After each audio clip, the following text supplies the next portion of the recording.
सभी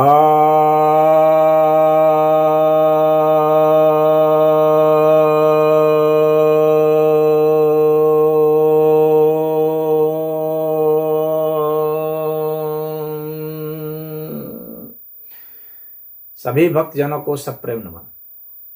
भक्तों, एक जिज्ञासा आई है, अभी नहीं बहुत पहले से आई है, और उसका उत्तर मैं काफ़ी समय से व्यस्तता के कारण नहीं दे पाया, लेकिन आज हमारी नज़र पड़ी है तो वह प्रश्न काफ़ी अच्छा है, महत्वपूर्ण है और विज्ञान से संबंधित प्रश्न है। तो प्रश्न यह है कि समय को पदार्थ ऊर्जा तथा पदार्थ ऊर्जा को समय में बदल सकते हैं या नहीं। प्रश्न तो बहुत अच्छा है, और इसको आप ऐसा समझें कि आप थोड़ा सा एक कॉमन सेंस लेकर के पहले चलिए अपने सामान्य घटना में। जब हमें किसी काम को जल्दी में करना होता है तो हम लोग क्या करते हैं कि बहुत तेजी से काम करते हैं। तेजी से काम करने के लिए हम लोग को ज़्यादा ऊर्जा लगती है। जो भी हम लोग जब काम करते हैं तो पदार्थों का संगठन या विभाजन, पदार्थों के साथ हमारा इंटरेक्शन ज़्यादा होता है जब हम तेजी के साथ काम करते हैं तो ज़्यादा ऊर्जा लगती है। पदार्थों के साथ हमारा संबंध और तेजी से बनता है, ज़्यादा मात्रा में बनता है। उसमें हमारी समय की बचत होती है, यानी समय कम लगता है। तो अपने समय को बचाने के लिए हम ऐसा करते हैं, यानी अगर हम ज़्यादा ऊर्जा करते हैं, ये करते हैं, तो हमारा समय बचता है। इसका अर्थ है कि इनका आपस में संबंध है। सिर्फ पदार्थ का ऊर्जा के साथ संबंध नहीं है, जैसा कि कहा गया है, लेकिन उसका समय के साथ भी संबंध है, उसका कैलकुलेशन भी होता है। तो अब यह आप देखेंगे कि हम इसलिए स्पीड, लाइट के स्पीड का आइंस्टीन जी ने वो किया है, तो स्पीड की लाइट दिया है तो उसमें क्या है, उसमें टाइम तो है स्पीड में, तो speed is equal to distance by time होता है। तो वहां पर तो टाइम फैक्टर आ जाता है स्पीड में। तो वह जो समय है, वह समय हमारा संबंध बना रहा है, किसी पदार्थ से, ऊर्जा से संबंध बना रहा है। तो समय को हम बदल सकते हैं पदार्थ में, ऊर्जा में।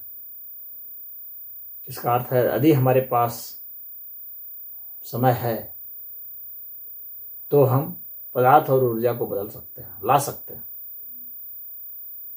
यदि हम पदार्थ और ऊर्जा का प्रयोग करते हैं तो हम अपने समय को बदल सकते हैं। तो समय को बदल करके पदार्थ और ऊर्जा में, तथा पदार्थ और ऊर्जा को बदल करके समय में बदलाव किया जा सकता है। टाइम को चेंज किया जा सकता है। तो जितने रेस्पेक्ट में हम समय को चाहते हैं बदलने के लिए, उतने रेस्पेक्ट में ऊर्जा हमें लगानी पड़ती है, उतने संदर्भ में, उतने रिलेशंस में लगानी पड़ेगी। उदाहरण के लिए अगर हमें ट्रेन पकड़ना है तो ट्रेन की भी अपनी एक स्पीड है, उसकी भी अपने उसकी अपनी ऊर्जा है, वहाँ से ट्रेन चल रही है। अब हमें ट्रेन को पकड़ना है तो हमारी भी अपनी ऊर्जा है, जिस वाहन से हम चलेंगे, या पैदल चलेंगे या किसी वाहन चलेंगे, उसकी भी ऊर्जा है। तो इन सबके सारे संबंध जुड़ गए हैं, टाइम से जुड़ गए हैं कि उतना टाइम में स्टेशन पर ट्रेन पहुंचेगी तो उतने टाइम पर हमको पहुंचना है। तो हमें भी उसी के हिसाब से गति को एडजस्ट करना है और हमारे वाहन को भी एडजस्ट करना है, तब हम जा करके वहां पर पहुंचते हैं। यदि बीच में किसी ने व्यवधान कर दिया तो नहीं पहुंच पाते हैं, यानी किसी और का इंटरेक्शन हो गया, कोई और पदार्थ का आ गया, ऊर्जा का इंटरेक्शन हो गया, तो वहां पर जो है हमारा टाइम डिले हो सकता है, हमारी गति को अवरोध कर दिया गया, या उस ट्रेन की ही गति को कुछ कर दिया गया तो भी अवरोध हो जाएगा। कहने का मतलब यह है कि समय का हम कैलकुलेशन करके जब हम पहुंचते हैं तो हमें एक विशेष तरह की ऊर्जा की जरूरत पड़ती है, विशेष तरह के पदार्थों की आवश्यकता पड़ती है, तब जाकर के हम समय को मेंटेन करते हैं, या समय की हम बचत कर सकते हैं, या समय को बढ़ा सकते हैं या घटा सकते हैं। तो टाइम जो है वहां पर कंस्ट्रिक्ट हो रहा है तो हमारे रेस्पेक्ट में हो रहा है। ओवरऑल रेस्पेक्ट में तो टाइम कंस्ट्रिक्ट नहीं हो रहा है। ओवरऑल जो देखेगा वो तो उतना ही समय बच रहा है, लेकिन हम लोग के संदर्भ में जो वो व्यक्ति जो कि पकड़ना जा रहा है उसके संदर्भ में तो टाइम जरूर ही संकुचित हुआ है और इस वजह से वो पकड़ पाया है। लेकिन जिसका टाइम थोड़ा और फैल जाएगा वो नहीं पकड़ पाएगा, उसको डिले हो जाएगा, वो उसके छूट जाएगी। तो कहने का मतलब है कि समय जो है किन्हीं के रेस्पेक्ट में ही समय की गणना होती है। यह एक जो है टाइम जो है यह व्यवहारिक सत्य में से है। और समय एक जो है लोकल टाइम, इसको आप कह सकते हैं। तो लोकल टाइम है जो कि मान लीजिए कि पृथ्वी, सूर्य और चांद के संदर्भ में जो टाइम है। फिर एक टाइम वह है जो कि वो ट्रेन का और हमारा इसका टाइम है, या इंडिया का टाइम है, और इंग्लैंड का टाइम अलग है, ऑस्ट्रेलिया का टाइम अलग है। एक वो भी लोकल में लोकल हो गया। फिर इस लोकल में यह हो गया कि ट्रेन आ रही है तो वह और लोकल हो गया, फिर हम जा रहे हैं वो और लोकल हो गया। यानी टाइम के भीतर टाइम छोटा छोटा टाइम में भी बहुत छोटे छोटे टाइम है, और एक समग्र टाइम है, पूरे यूनिवर्स का टाइम है एक। तो जैसे हम एक हमारा बॉडी है, हमारे बॉडी के भीतर छोटे छोटे पार्ट्स हैं, उनके भीतर भी छोटे छोटे पार्ट्स हैं। तो उसी तरह से एक बहुत बड़ा समय है जो कि पूरे यूनिवर्स का समय है। वह समय अलग है, उस समय को हम नहीं बदल पा रहे हैं। उस समय के भीतर में छोटा सा समय है जो कि हमारी गैलेक्सी वगैरह का समय होगा, उसके सौर मंडल का समय होगा, उसके संदर्भ में फिर हमारे जो है पृथ्वी सूरज का संदर्भ होगा। तो उस समय के भीतर फिर ये सब छोटे छोटे समय है एक एक देश के। फिर उसके संदर्भ में फिर एक एक वस्तु के संदर्भ है, फिर उस वस्तु के भीतर का संदर्भ है। अब हम जब मूव कर रहे हैं तो हमारे भीतर भी तो कोशिकाएं मूव कर रही है, या हमारे भीतर भी जीवाणु है, उनका भी तो उस पर कुछ टाइम चल रहा है। ट्रेन चल रही है, ट्रेन के भीतर में ट्रेन का मूवमेंट हो रहा है तो उसका एक टाइम है, और उसके भीतर भी आदमी चल रहा है, ट्रेन के भीतर भी आदमी चल रहा है, बैठा हुआ है, कोई बैठा है, कोई उसी में चल रहा है, उसका भी एक टाइम है। तो एक रेस्पेक्ट में दूसरा टाइम है, यानी एक समग्र समय है और उसके भीतर में छोटे छोटे समय हैं।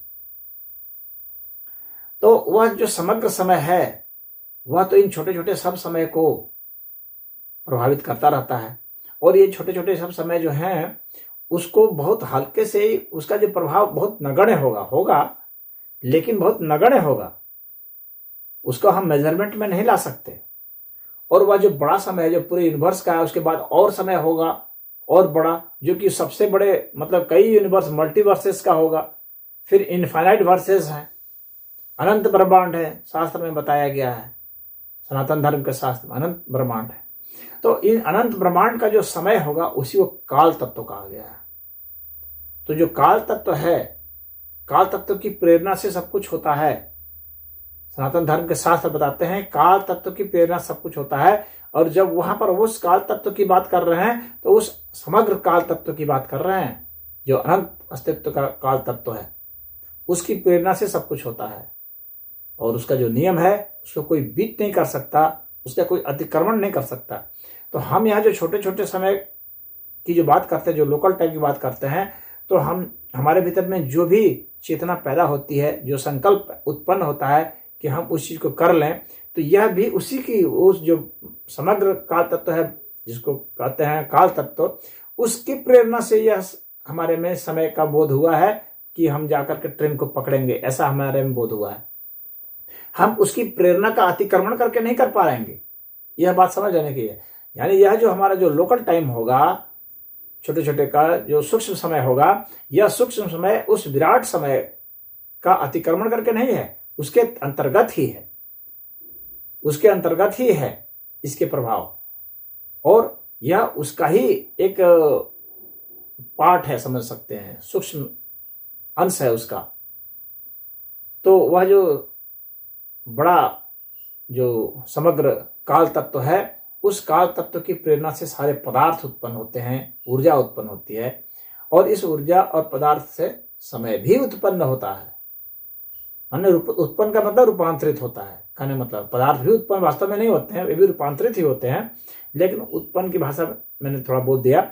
आप इसको रूपांतरण के ही संदर्भ में समझ लें कि यह इस तरह से रूपांतरण होता है। तो समय इस तरह से रूपांतरित होगा, पदार्थ से, ऊर्जा से, और समय से ये रूपांतरित होंगे।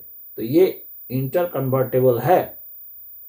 इसलिए अगर समय तत्व को आप खोजने जाएंगे तो समय तत्व को समग्रता में एब्सोल्यूट टाइम को आप खोजने जाएंगे तो एब्सोल्यूट टाइम खोजना बहुत ही मुश्किल है, क्योंकि एब्सोल्यूट टाइम तो वो एक तरह से इनफाइनाइट टाइम है और उसको हम ऐसे डिटेक्ट नहीं कर सकते।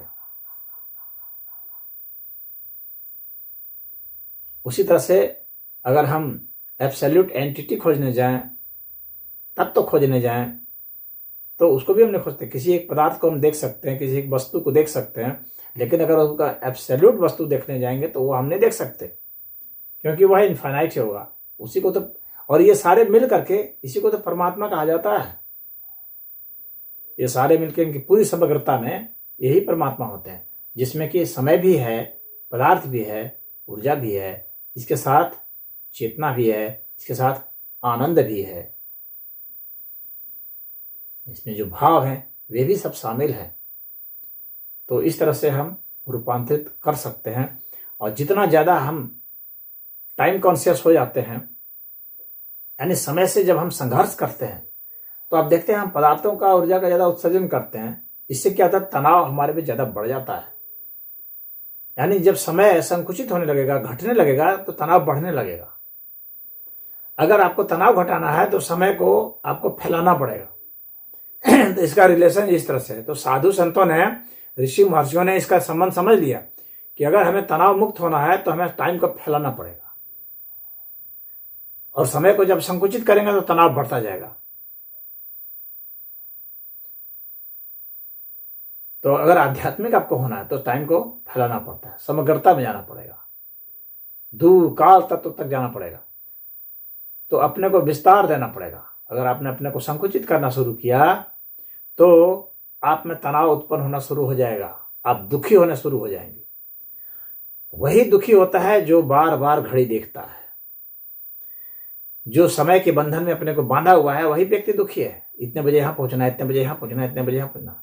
या ठीक है, संसार में वो बहुत सारे पदार्थों को, वस्तुओं को इकट्ठा कर लेगा, जिसको कहते हैं समाज में हम लोग सफलता, वह कर लेगा। लेकिन यदि हम सफलता का मापदंड तनाव मुक्तता माने, सफलता का मापदंड यदि आनंद माने, तो वो विफल है, सफल नहीं है। लेकिन अगर हम संसार में उसका पैमाना ऐसा रखते हैं कि जिसने जितनी वस्तुएं इकट्ठी कर ली वह उतना सफल है, तो वह व्यक्ति सफल है। लेकिन वह व्यक्ति असफल है। क्यों? एक अर्थ में क्यों? क्योंकि रोग उसको ज्यादा होगा, अशांति उसको होगी, तनाव में वह रहेगा। लेकिन जो समय में अपने को फैला दिया जिसने, उसने अपना विस्तार कर दिया, और जब विस्तार होता चला गया, यानी समय फैलता चला गया, समय का उसने कोई सीमा नहीं रखी, समय को अनंत कर होने दिया, तो वह एकदम शांत हो गया। वही व्यक्ति शांत होता है। तो आपको ध्यान में कुछ नहीं करना है, समय को फैलाना है, यानी समय का बोध नहीं करना है, चिंता नहीं करनी है। चिंता वो का मतलब वही हुआ कि समय फैक्टर में आ गए, टाइम फैक्टर में आ गए। और टाइम फैक्टर में तब आ जाएंगे आप जब आपका लक्ष्य होगा वह। अगर आपने कुछ लक्ष्य बनाया कि मुझे इतने समय में हासिल करना है, तो जाहिर सी बात है कि वहां समय आ गया तो आपको तनाव आना ही आना है। तनाव के साथ संबंध, समय जुटा हुआ है, समय का संबंध है। तो यदि आपने लक्ष्य कर दिया मुझे शांति चाहिए, तो फिर क्या होगा, आपने एक लक्ष्य बना लिया, शांति चाहिए। तो ये चाहिए क्या है, ये भी टाइम फैक्टर है। ठीक है, आपने यह नहीं इसमें नोट किया है कि आपको कितने समय में चाहिए, लेकिन आपने कहा समय मुझे शांति चाहिए। इसका मतलब है कि आपने एक टाइम जो है कहा तो नहीं, लेकिन टाइम निर्धारित हो गया। कैसे? क्योंकि आप अपने जीवन काल में तो चाह रहे हैं, तो इसका मतलब आपका जीवन काल जो 100 वर्ष का है, तो वो टाइम लिमिट हो गया। वहां आपके नहीं कहते हुए भी आपके अवचेतन मस्तिष्क में इस बात का पूरा एहसास है समय का कि मुझे शांति चाहिए, मतलब जीवन काल तक में तो चाहिए। इसका मतलब है जीवन काल अगर 50 साल का है, 100 साल का है, तो आपने 100 साल का समय दे दिया, अब आपने तनाव दे दिया। तो आप जब यह नहीं कहते हैं कि मुझे शांति चाहिए, जो मुझे कुछ नहीं चाहिए, जब आप कहते हैं तो आप जो है टाइम फैक्टर को खत्म कर देते हैं, और टाइम फैक्टर खत्म होते ही आप आध्यात्मिक हो जाते हैं। आध्यात्मिक होने के लिए एक ही चीज चाहिए, और वह है कि समय बोध समाप्त। समय बोध आपका समाप्त हो जाना चाहिए। समय बोध अनंत हो जाएगा जब समय की कोई सीमा नहीं रह जाएगी, इस जीवन की सीमा नहीं रह जाएगी कि भाई मैं इसी 100 साल तक जीऊंगा, अनंत काल तक जीऊंगा। तो जब अनंत काल जब हो जाता है तो आपको समय बाधा नहीं पहुंचाता, फिर तनाव, अशांति, ये सब आपको कुछ नहीं रहेगा। यही इसका रहस्य है। तो मुझे उम्मीद है कि आप सब समझ गए होंगे कि इसको, ये इंटर कन्वर्टेबल है, इसको आप बदल सकते हैं। निश्चित सी बात है, अगर आपको अधिक पदार्थ चाहिए, अधिक ऊर्जा चाहिए, तो आप अपने समय को घटाइए, आप अपने टारगेट को सेट कीजिए थोड़ी सी। तो इसीलिए जिन लोगों ने समय देखना शुरू किया, वे लोग पदार्थों को ज़्यादा इकट्ठा करने में, वे भौतिक सफलता पाने में सफल हुए होंगे ही। यदि आपको भौतिक सफलता पाना है तो आप अपना टाइम सेट कीजिए, सिर्फ रूटीन से चलिए। आप लक्ष्य बनाइए, मुझे 5 मिनट में कर देना है, मुझे 10 मिनट में कर देना है, तो आपके भीतर एनर्जी का प्रवाह बढ़ जाएगा। यदि आप चाहते हैं ऊर्जामय हो जाना, तो आप समय सीमा बांधिए कि मुझे इतने समय में इतना दूर तक दौड़ जाना है, तो इसका मतलब है आप में एनर्जी आ जाएगी।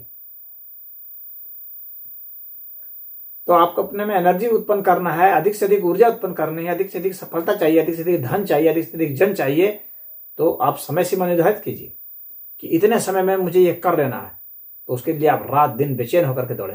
बेचैनी तो आएगी हाथ में लेकिन ऊर्जा आ जाएगी, पदार्थ आ जाएंगे, यह सच है। तो उम्मीद है आप समझ गए होंगे खेल को। ओम।